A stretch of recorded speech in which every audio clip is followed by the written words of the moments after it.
Growing up, I was never involved in the church and don't come from a religious household. I went to Bible camp every summer, and that was the only time I was ever able to learn about Jesus. I would go there and hear all these wonderful things about the Bible and hear testimonies from my camp leaders, but never imagined I'd be writing my own. But after camp, I'd go home, and everything I learned about would slowly fade to the back of my mind. When I was younger, I always struggled with mental health, some days worse than others. One night in 11th grade, when I thought I had reached my lowest, I decided to go and give it one more chance and pray for the first time to a God I wasn't even sure I believed in yet. That night, my prayer was answered, and that's when I knew that God was real. A few months later, I experienced sexual violence from a person I considered to be one of my best friends. After that, I felt anger towards the God that I had only recently started believing in.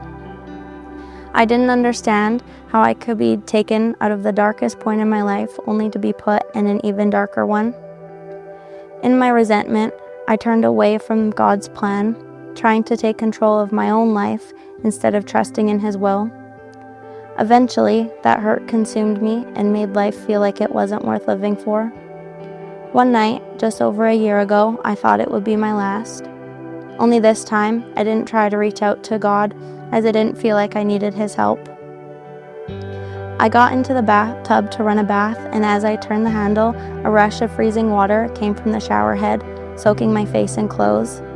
It felt like all of the hurt I held on to was being washed away and replaced with a feeling of serenity and warmth. God's presence was with me.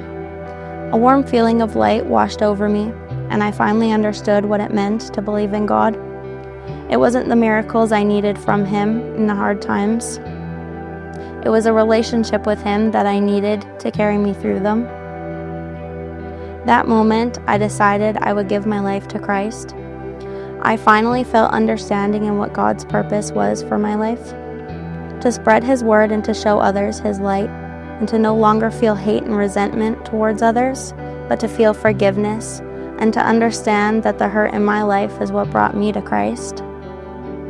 To me, baptism is a way of showing my commitment to God and fully surrendering my life to Him and whatever path He has in store for me.